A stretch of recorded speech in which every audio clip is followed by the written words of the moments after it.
최영균 목사님 우리 주의 말씀을 우리에게 주시겠습니다. 고린도후서는 신약성경 287페이지. 우리 함께 합독해 볼까요? 고린도후서 2장 14절에서 17절 시작. 항상 우리를 그리스도 안에서 이기게 하시고 우리로 말미암아 각지에서 그리스도를 아는 냄새를 나타내시는 하나님께 감사하노라. 우리는 구원받은 자에게나 망하는 자들에게나 하나님 앞에서 그리스도의 향기니 이 사람에게는 사망으로부터 사망에 이르는 냄새요 저 사람에게는 생명으로부터 생명에 이르는 냄새라. 누가 이 일을 감당하리요? 우리는 수많은 사람들처럼 하나님의 말씀을 혼잡하게 하지 아니하고 그 순전함으로 하나님께 받은 것 같이 하나님 앞에서와 그리스도 안에서 말하노라. 아멘.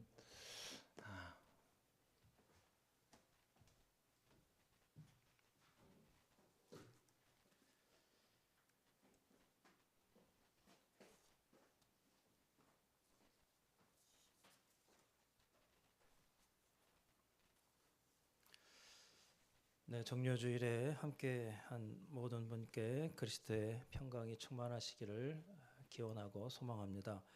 원래 이 자리에 참석하지 못했지만 방송을 통해서 함께 예배하는 모든 분에게도 동일한 은혜와 축복이 있기를 바랍니다.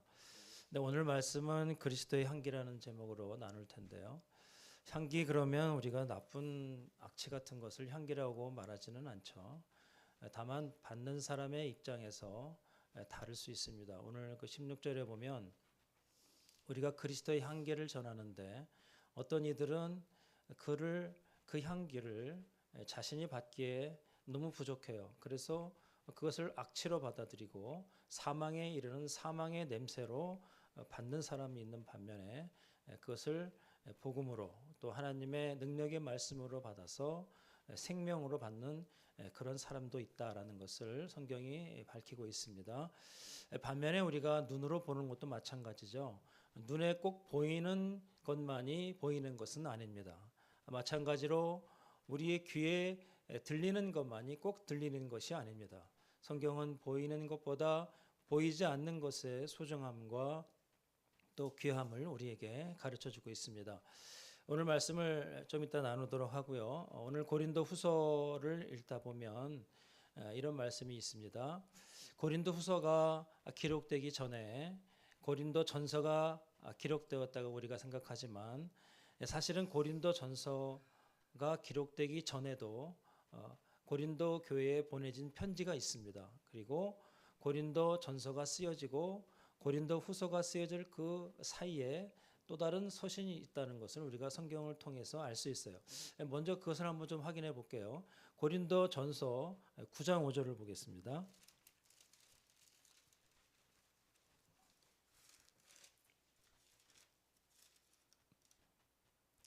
고린도 전서 5장 9절입니다. 죄송합니다. 5장 9절. 고린도 전서 5장 9절.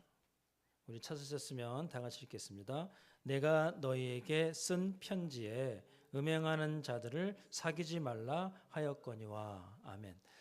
이제 원어로 보면 이것이 과거에 쓰여진 서신이다라는 것을 원어를 통해서 알 수 있어요. 그러면 고린도 전서가 만약에 쓰여졌다면 지금 쓰고 있는 이렇게 사도 바울이 표현을 해야 되는데 쓴 편지에 이렇게 표현했죠. 그러므로 이것은 고린도 전서가 쓰여지기 전에 어떤 편지가 서신이 전해졌다라는 것을 우리에게 가르쳐주고 있습니다. 또 고린도 후서 2장 4절을 볼까요? 고린도 후서 2장 4절 같이 읽겠습니다. 내가 마음에 큰 눌림과 걱정이 있어 많은 눈물로 너희에게 썼노니 이는 너희로 근심하게 하려 한 것이 아니요 오직 내가 너희를 향하여 넘치는 사랑이 있음을 너희로 알게 하려 함이라. 아멘. 여기서도 너희에게 썼노니 원어를 보면 과거로 되어 있습니다. 그러니까 고린도 후서가 쓰여지기 이전에 고린도 전서가 쓰여지고 그 다음에 어느 시점에 고린도 후서가 쓰여지기 전에 서신이 보내졌다라는 것을 알 수 있어요. 근데 이 서신이 소실되었기 때문에 이 성경에 들어오지 못합니다. 그래서 우리가 고린도 전서와 후서만을 오늘 보고 있는 겁니다. 고린도 교회는 사도 바울이 1년 6개월 동안 거기에 거하면서 교회를 세운 그런 지역입니다. 두 항구가 근접해 있기 때문에 많은 이방인들이 출입이 가능했어요. 그래서 고린도 교회는 이방인 중심으로 세워진 교회다 이렇게 우리가 알고 있죠. 에베소에 머물면서 이제 이 사도 바울이 세운 고린도 교회에 여러 가지 문제점이 들려오는 거예요. 세상에서도 벌어지지 못할 끔찍한 일들, 음행하고 분열하고 이런 것들이 사도 바울에게 들려왔어요. 그래서 안 되겠다 싶어서 고린도 전서 이전에 한 통의 편지가 전해졌고 그 이상의 편지일 수도 있습니다. 그리고 고린도 전서를 통해서 분열하지 마라. 그리고 우상을 섬기지 마라. 또 음행하지 마라. 이런 것들은 세상에서도 하지 않는 끔찍한 일들을 왜 너희가 하고 있느냐라고 고린도 전서에 보면 자세히 기록하고 있습니다. 이때 고린도 전서가 전해지고 완벽하지는 않지만 이제 고린도 교회가 조금씩 변화되고 성숙되어서 고린도 후서의 내용은 고린도 전서와 많이 다릅니다. 어떻게 하면 그리스도인으로서 정체성을 회복하고 살아가야 될 것인가? 그리고 하늘나라의 유업을 받은 백성으로 인간다운 삶을 어떻게 살아야 되는가에 초점을 맞추고 있고 그리고 그리스도의 평강과 하나님의 평강이 늘 너희와 함께한다는 말을 마지막으로 기록하고 있어요. 그래서 이 고린도 교회가 많이 변화된 모습을 고린도 후서 7장에 가면 너희의 변화되는 것, 너희의 회개하는 것을 사도 바울이 기뻐한다라는 내용도 볼 수 있습니다. 그럼에도 불구하고 고린도 교회는 정말 세속화되었죠. 그리고 세상이 할 수 없는 일들을 많이 했어요. 그러면 우리 교회는 지금 어떻습니까? 이 땅의 교회는 고린도 교회보다 훨씬 더 좋은 환경에 있지만 더 좋은 위치에 있지만 과연 그보다 더 나은 신앙의 삶을 살고 있는지 한번 생각해 보시기 바랍니다. 성경을 펼치면 거룩하신 하나님 말씀 앞에 나와 그리고 우리의 모든 죄는 드러나고 폭로가 되는 겁니다. 우리가 언제 거룩했나요? 그리고 우리가 언제 성령 충만했습니까? 이렇게 좋은 환경에서 예배드릴 때입니까? 그렇지 않죠. 가난하고 어렵고 굶주렸고 그리고 박해와 시련과 낙심 가운데 우리는 성령 충만하고 오직 하나님 한 분만을 믿는 그러한 삶을 살았습니다. 그러나 지금은 그렇지 않아요.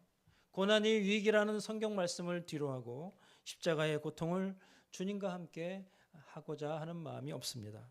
기복종구가 되어버린 기독교의 하나님은 그저 저 멀리서 나를 도와주시면 돼요라는 그런 고백을 하고 그리고 예수님과 하나님을 자기의 성공 도구로 사용하는 일이 너무도 많다는 사실이에요. 하기 좋은 일과 하기 싫은 일을 내가 정합니다. 다른 사람이 정하는 것이 아니에요. 성경 말씀을 따라가는 것이 아니에요. 내가 생각해 보고 내 소견대로 이것은 내가 하고 싶은 일이고 이것은 내가 하지 말아야 될 일을 스스로 정합니다. 내가 하고 싶은 일을 하며 마땅히 해야 할 일을 미룹니다. 그러니까 결국 성경의 말씀을 따르지 않는 것이죠. 물질 만능주의가 되어 성도로서 마땅히 해야 할 신앙의 모습을 위장하고 그리고 가식적으로 합니다. 또 성공과 안일함을 위해 신앙생활을 한다면 오늘 고린도 전서에 나온 고린도 성도들과 우리가 다를 것이 전혀 없다는 사실이에요. 모두 대안을 알고 있습니다. 문제의 해결을 알고 있어요. 그러나 행동할 수 없습니다. 왜 그렇죠? 이미 허리까지 차버린 물 앞에 몸이 빠져나올 수 없어 굴복하는 것입니다. 내 힘으로는 빠져나올 수가 없어요. 주님을 의지해야 하는데 그동안 우리의 기도의 방법으로는 이 허리까지 차오른 물을 빠져나올 수가 없어요. 우리는 나의 성공을 기도했어요. 그리고 나의 건강을 기도했어요. 우리 자식의 성공을 기도했어요.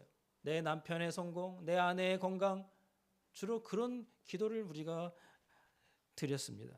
그러므로 어둠이 올 때 빛을 갈망하게 될 것이고 환난과 고난이 올 때 진정한 목마름의 기도를 하게 되는 것입니다.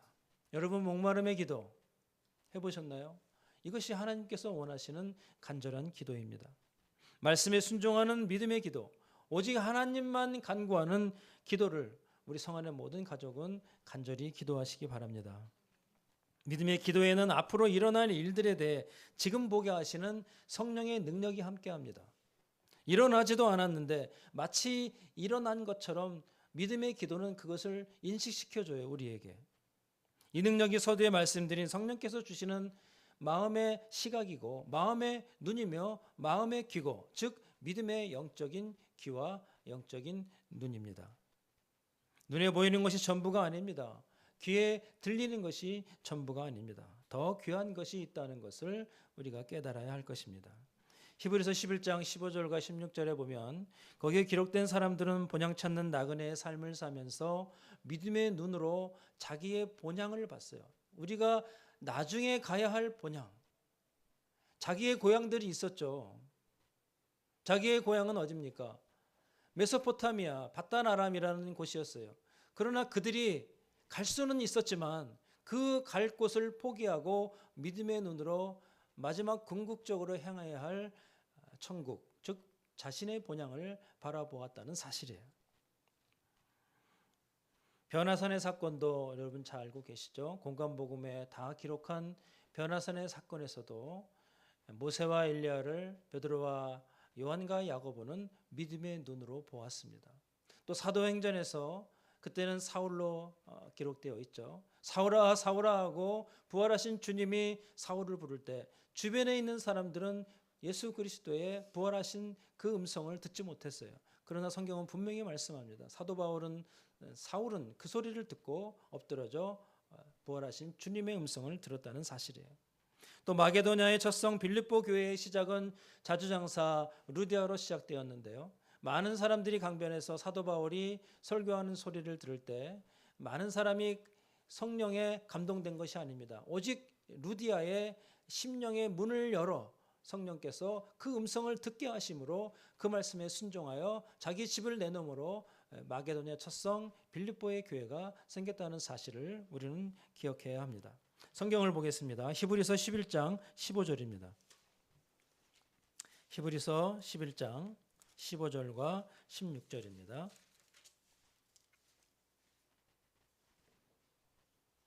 히브리서 11장 15절과 16절 같이 읽겠습니다. 그들이 나온 바 본향을 생각하였더라면 돌아갈 기회가 있었으려니와 그들이 이제는 더 나은 본향을 사모하니 곧 하늘에 있는 것이라. 이러므로 하나님이 그들의 하나님이라 일컬음을 받으심을 부끄러워하지 아니하시고 그들을 위하여 한 성을 예비하셨느니라. 아멘. 그렇습니다. 고향 땅을 갈 수가 있어요. 누구나. 먼 땅이지만 걸어서 한 달을 걸어야 하는 그러한 고향 땅이지만 그들은 그 고향 땅에 갈 마음이 없었어요. 왜요? 더 좋은 나의 고향, 나의 본향을 믿음의 눈으로 바라보았기 때문입니다. 변화산 사건의 말씀을 한번 보겠습니다. 마태복음 17장 4절을 보겠습니다.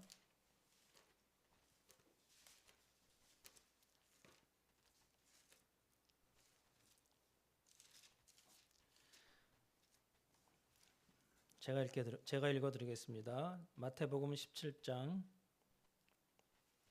4절입니다. 베드로가 예수께 여쭈어 이르되 주여 우리가 여기 있는 것이 좋사오니 만일 주께서 원하시면 내가 여기서 초막 셋을 짓되 하나는 주님을 위하여 하나는 모세를 위하여 하나는 엘리야를 위하여 하리이다. 아멘. 네, 여기 나온 성경은 마태복음인데요. 마가복음 5장 5절에도 기록하고 있고요. 누가복음 9장 33절 이하에도 기록하고 있습니다. 그런데 누가복음 9장 33절 이하에 보면 베드로가 자기 말도 알지 못하더라라는 기록이 있어요. 이렇게 초막 셋을 짓고 하나는 모세를 위해서 또 하나는 엘리야를 위해서 하나는 주님을 위해서 짓겠습니다라고 말해놓고 자기가 한 말을 알지 못했다라는 누가의 기록을 우리가 주목할 필요가 있습니다. 바울의 주치의였던 누가는 다른 복음서보다 좀 더 세밀하고 그분의 그 직업이 의사였잖아요. 그래서 그 의사의 기질을 살려서 성경을 기록해 놓았다라는 것을 우리가 참고로 생각하면 좋겠습니다. 이 장면을 본 제자들은 베드로와 요한과 야고보였는데요. 36절에 누가복음 9장 36절에 보면 소리가 그침에 오직 예수만 보이더라라는 말이 있어요. 그리고 하나님께서 그들에게 들려주십니다. 너희는 이제 이 말을 들어라. 누구의 말입니까? 예수 그리스도의 말을 들어라라는 하나님의 음성이 들려요. 오늘 우리도 들어야 할 말씀은 바로 다른 말씀이 아니라 오직 주님의 말씀, 하나님의 말씀인 줄로 믿습니다. 오직 예수만 보이더라라는 그 말씀을 여러분 기억하시기 바랍니다. 우리의 신앙도 믿음의 눈을 들어서 오직 예수님을 바라보는 그러한 신앙이 되어야 합니다. 세상에 많은 훌륭한 소리가 있습니다. 모두 스쳐가는 것들이지만 영원히 우리 심령에, 우리 신비에 아로새기는 말씀은 오직 주님 말씀, 오직 하나님 말씀밖에는 없는 줄로 믿습니다. 이렇게 자신 있게 말씀드리는 것은 그 이유가 합당해서 그래요. 오늘 14절을 한번 볼까요? 고린도후서 2장 14절의 말씀을 다시 한번 보겠습니다. 14절에 보면 이기게 하심이라는 단어가 있어요. 그렇죠? 항상 우리를 그리스도 안에서 이기게 하시고. 네, 이 단어는 현재형으로 되어 있습니다. 물론 분사로 되어 있는데요. 현재형으로 사용하는 것은 언제나 현재 진행의 의미가 있다라고 말씀드렸죠. 생동감이 있는 거예요. 지금 움직이고 있는 겁니다. 우리 예수님께서 우리를 언제나 이기게 하신다는 거예요. 과거에 이겼다는 것이 아니라 과거에도 이기게 하셨고 지금 현재도 생동감 있게 주님께서 우리의 손을 잡고 이기는 자리에 나간다는 말씀이에요. 고대 로마 시대에 보면 이제 왕과 장군들이요 밖에 나가서 전쟁하면 혁혁한 성과를 얻고 많은 이제 그 자기들이 무찌른 그 적군을 포박하여 길거리로 나오게 합니다. 그래서 그 길을 걸어가게 해요. 마치 승리의 개선 행진과 같은 것이죠. 그것이 바로 이기게 하신다는 그 말의 함축적인 의미입니다.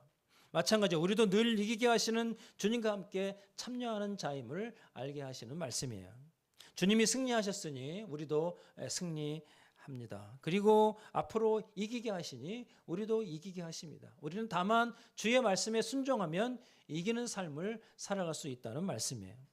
그런데 혹 여러분 중에 어제도 실패하고 그리고 그런 패배의 마음을 가지고 계시는 분이 계신가요? 나는 왜 이렇게 되는 게 없고 그리고 늘 낙심하는 사람일까라는 생각하는 분 혹시 계세요?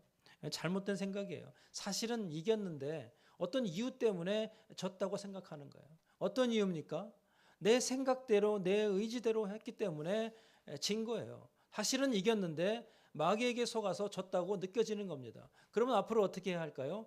우리 주님만을 의지하면 돼요. 하나님의 말씀대로 순종하면 오늘 말씀처럼 늘 이기게 하는 삶을 주님께서 살게 해 주실 줄로 믿습니다. 또 한 가지는요. 우리의 이김이 바로 주님 안에 있다는 겁니다. 14절 후반절에 보면 이 말씀을 놓쳐서는 안 돼요. 14절 후반절에 보면 전반절이죠. 우리를 그리스도 안에서 이기게 한다고 분명히 기록하고 있죠. 우리가 항상 주님 안에서 이기게 되는데 그 열매가 어떻게 나타나는가 봤더니 이제 14절 후반절에 보면 각처에서 그리스도를 아는 냄새를 나타나게 하신다고 기록했어요. 어떤 일이든 조건이 맞아야 열매를 볼 수 있죠. 아무 조건도 없는데 열매가 나올 수는 없어요. 씨앗이 있어야 되고 기후가 맞아야 되고 물이 공급돼야 열매가 나옵니다. 마찬가지로 우리가 그리스도의 향기를 전하기 위해서는 그 전제가 있는데요. 우리가 주님 안에 있어야 한다는 조건이 있어야 합니다. 주님 밖에서는 정말 아무것도 할 수 없어요. 요한복음 15장 5절에 보면 예수님께서 나는 포도나무에 너는 가지니 내가 너 안에 너가 내 안에 있으면 사람들이 많은 열매를 얻는다. 하지만 나를 떠나서는 너희가 아무것도 할 수 없다라고 주님이 분명히 말씀하셨어요. 내가 비록 그리스도의 향기를 전하려고 하는데 주님 안에 없다면 그 향기는 악취가 되어서 나타날 가능성도 있다는 것이죠. 본문에도 향기는 두 가지로 나타나는데요. 그 냄새가 사망의 냄새가 난다고 했어요. 그리고 향기로운 생명의 냄새가 난다고 했습니다. 물론 받는 사람에 따라서 그 상태를 말하고 있는 거죠. 16절에 보세요. 어떤 사람에게는 사망의 냄새가 되고 어떤 사람에는 생명의 냄새가 된다고 분명하게 기록하고 있습니다. 성 안의 모든 성도님들은 그리스도의 좋은 향기를 나타내는 삶을 사시기를 바랍니다. 승리의 개선 행진과 함께 피어오르는 향기처럼 우리가 전하는 복음이 향기되어 세계 만방 곳곳에 퍼지기를 소망합니다. 15절에 그리스도의 향기는 희생 제사에 사용되었던 사실은 단어예요. 로마서 12장 1절에 보면 너희 몸을 하나님이 기뻐하시는 거룩한 산 제물로 드려라. 이는 너희가 드려야 할 영적 제사니라라고 분명하게 말씀하고 있어요. 성도는 그리스도의 편지로서 읽혀짐을 당합니다. 이 사실은 굉장히 중요한 말씀이에요. 저와 여러분이 그리스도의 사신이 돼요. 또 서신이 돼요. 그래서 세상의 사람들한테 찢겨짐을 당하고 그 안에 무엇이 있는지 읽혀짐을 당해요. 그리고 그 사람들은 그 믿음의 분량만큼 우리를 통해서 구원의 자리로 돌아오기도 하고 아까 말씀드린 악취가 나는 그런 사망의 냄새를 풍기면서 절망으로 가는 그런 경우도 생긴다는 겁니다. 또 한 가지는 그리스도의 향기로서 십자가의 복음을 전해야 합니다. 바울의 선교 여행도 복음을 받아들이는 자와 그렇지 않은 자들이 있었습니다. 구원의 복음이라고 해도 그 향기가 모두 좋은 냄새가 되는 것은 아닙니다. 생명에 이르는 냄새가 있고 사망에 이르는 냄새가 있습니다. 지금 이 시간 설교도 마음으로 받아들이는 사람과 그냥 머리로만 알고 있는 그렇구나라고 생각하는 사람이 있는 것처럼 우리가 전하는 복음의 소식이 죽음과 부활의 사이에서 크게 작용하고 있다는 사실을 부인할 수는 없습니다. 바울은 곧 누가 이 말을 감당하리요라고 그 다음에 기록했죠. 이러한 그리스도의 향기를 전하는 일에 누가 이 일을 감당하겠습니까? 바로 저와 여러분 아니겠습니까? 우리의 능력이 아니라 내 안에 계신 성령의 능력으로 이 모든 것은 가능합니다. 이기게 하시는 분도 그리고 복음을 전하게 하시는 분도 그에 합당한 열매도 모두 성령님의 역사인 줄로 믿습니다. 다만 우리는 순종할 따름입니다. 정말 아낌없이 모든 것을 주셔도 모든 것을 주신 하나님, 모든 것을 주어도 아깝지 않으셨던 하나님의 마음을 품고 그 사랑을 전하는 우리 모두가 되어야 할 것입니다. 끝으로 17절을 보겠는데요. 당시 고린도 지역에 하나님의 말씀을 혼잡하게 하는 많은 사람들이 있었어요. 혼잡하게 한다는 것은 두 가지의 의미가 있어요. 과일을 예를 들면 상거래 질서에서 좋은 과일을 위에 올려놓고 썩은 과일이나 그렇지 못한 과일을 밑에 깔아놓는 그런 수법이죠. 옳지 못한 것이죠. 또 포도주에 물을 타서 이익을 챙기는 좋지 못한 상거래를 말합니다. 혼잡하게 한다는 것은 두 번째가 적당한 예가 되겠어요. 포도주에다 물을 많이 타면 탈수록 소득은 올라가겠지만 그것은 정말 있어서는 안 될 마치 저울을 속이는 그런 상거래와 같은 것이죠. 이것은 부도덕한 상술입니다. 그래서는 절대 안 돼요.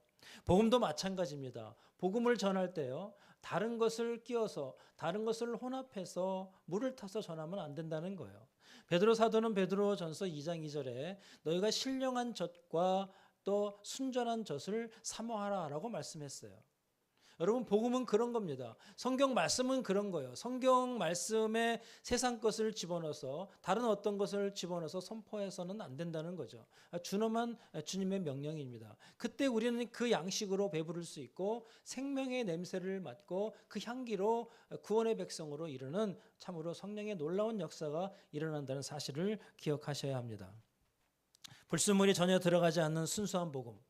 C.S. 루이스의 순수한 복음 그런 거 있죠. 그런 책 한번 보셨나요?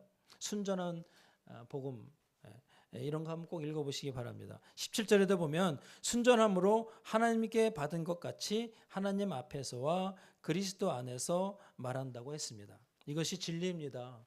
성경 말씀이 진리가 아닌 것이 단 한 줄도 없어요. 여러분 믿으시죠? 거짓 사도들, 거짓 선지자들 그 시대만 있었던 것이 아닙니다. 지금의 시대에도 거짓 선지자가 많이 있습니다. 반드시 영적 분별을 통해서 알 수 있듯이 성령께서 조명해 주셔야 그 사실을 알 수 있어요. 그리고 날마다 강대상에서 목사님들이 주장하고 또 선포하는 게 뭡니까? 성령의 충만함을 받으라, 성령의 충만함을 입으세요라. 그것이 결코 과장되고 헛된 것이 아닙니다. 날마다 성령 충만으로 인하여 이런 것들을 분별할 수 있는 은혜를 하나님께서 우리에게 주신다는 사실입니다. 바울은 자신이 행하는 능력이 자신의 것이 아니라고 했어요. 오직 자신은 십자가의 주님만을 증거하고 그 능력이 주님의 능력이라고 고백했습니다. 그리고 늘 주님과 동행하며 주님 안에서도 모든 일을 계획했어요. 여러분 믿는 사람 중에요, 자기가 주님 안에 있지도 않으면서 주님과 동행하지도 않으면서 내가 계획한 일은 모두 주님께서 해주실 거야 라고 말해서는 안 되죠. 주님 안에 있는 것이 전제고 그것이 기본이에요. 그럴 때 아름다운 향기가 나올 수 있고 우리의 모든 전도와 모든 삶이 주님 보시기에 아름다운 삶으로 변화될 수 있는 것입니다. 나의 생각이 옳고 그리고 타인의 생각이 내 생각과 맞지 않으면 짜증나고, 그렇죠? 제 소견대로 말하고 행동하는 그런 시대가 바로 이 시대입니다. 화려한 것을 추구하고 뭔가 정말 좋고 나이스한 것을 찾는 우리는 마치 세겜 땅에 있는 딸들을 바라보고요, 그 딸들하고 함께 놀러간 야곱의 딸, 레아가 난 딸, 바로 디나의 모습 아닐까요? 창세기 34장에 쭉 읽어보면요, 참 기가 막힌 사연들이 많이 있습니다. 레아가 야곱을 통하여, 또 야곱이 레아를 통하여 난 그 디나는 세겜 땅, 하몰 족장에 있는 세겜 땅을 바라보니까요, 너무 아름답고 좋은 거예요. 거기는 자유가 있고 화려해요. 그래서 거기서 놀러 갔다가 하몰의 족장 아들인 지명하고 갔지만 세겜이라는 사람에게 몹쓸짓을 당하고 그 디나의 오라버니인 시므온과 레이가 칼을 차고 가서 남자는 다 죽여버리는 끔찍한 살인사건이 일어납니다.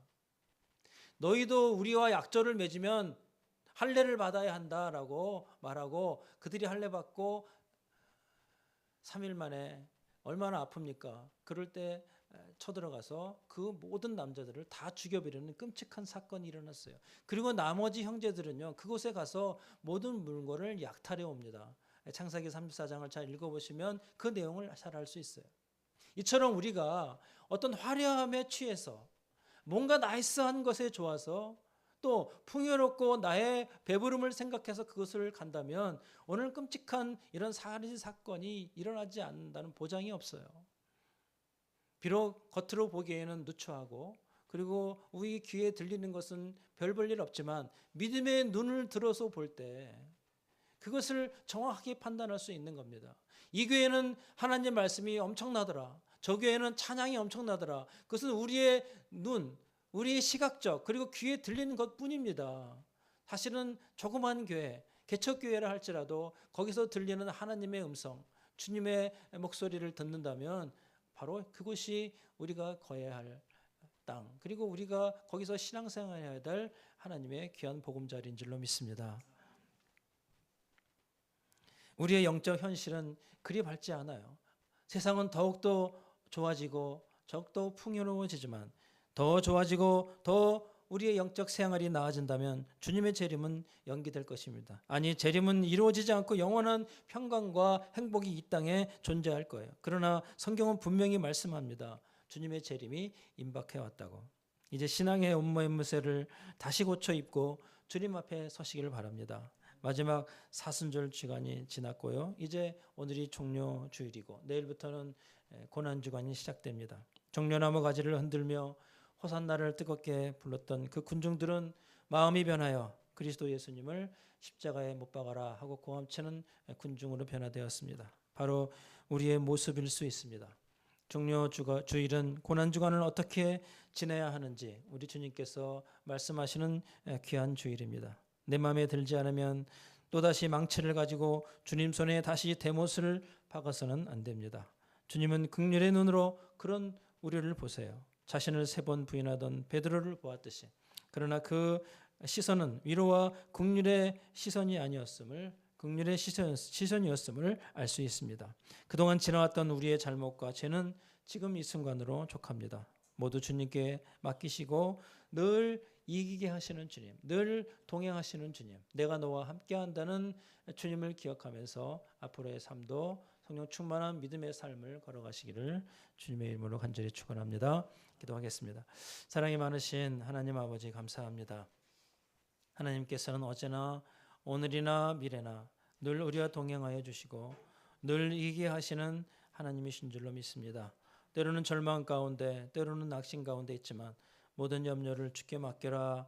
주님이 우리를 돌보신다라는 말씀처럼 늘 돌보심을 기억하고 주님의 말씀에 순종하는 우리 모두가 되게 하여 주시옵소서. 오늘도 머리 숙여 기도하는 우리 모두에게 성령으로 새 옷을 입혀 주시옵시며 그리스도의 겸손을 옷을 입혀 주시옵시고 날마다 동행하는 믿음의 삶을 통하여 오직 예수 십자가만을 붙들고 나가는 믿음의 삶이 될 수 있도록 축복하여 주시옵소서. 한 주간 고난 주간을 주님 앞에 맡깁니다. 예수 십자가의 은혜를 기억하고 대속의 은혜를 생각하며 주님과 동행하는 십자가의 길 하나님 함께하여 주시옵시고 그곳에서 말씀하시는 주님의 음성을 듣는 귀한 시간으로 인도하여 주시옵소서. 모든 것 감사드리며 예수님 이름으로 기도하옵나이다. 아멘. 네, 다 같이 찬양 은혜 찬양 부르시고 축도로 예배 마치겠습니다.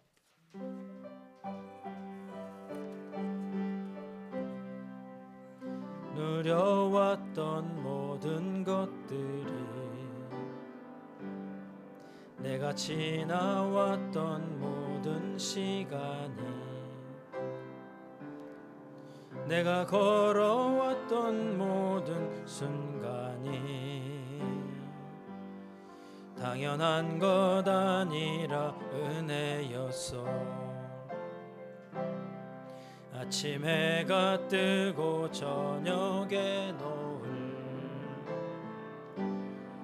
봄의 꽃향기와 가을의 열매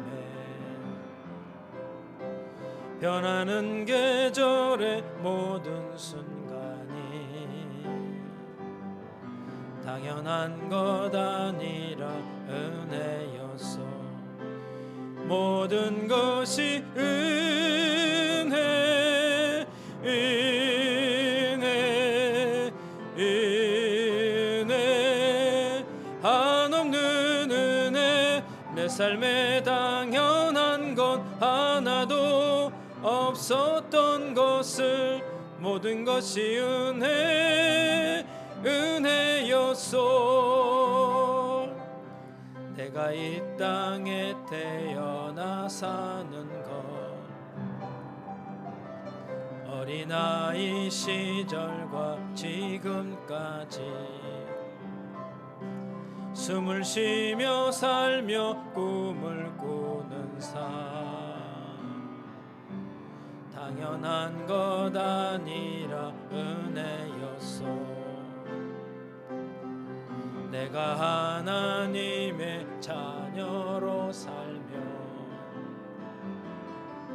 오늘 찬양하고 예배하는 삶 복음을 전할 수 있는 축복이 당연한 것 아니라 은혜였어. 모든 것이 은혜 은혜 은혜 한없는 은혜 내 삶에 당연한 것 하나도 없었던 것을 모든 것이 은혜였소. 지금은 우리 주 예수 그리스도의 대속의 은혜와 하나님 아버지의 극진하신 사랑하심과 성령님 감화감동 내주 교통 위로 충만하심이 오늘 종료주일을 통하여 고난주간을 통해 주님의 십자가와 동행하기를 다짐하는 우리 모두의 머리 위에와 가정과 직장과 생업 위에 그리고 이 나라와 이 민족 위에 이제부터 영원토록 함께 있을지어다. 아멘. 아버지 하나님 함께 주를 믿습니다. 주님 붙들어 주시고 역사해 주시고 늘 이기게 하는 주님을 만날 수 있도록 축복하여 주옵소서. 우리 예수 그리스도 이름으로 감사합니다.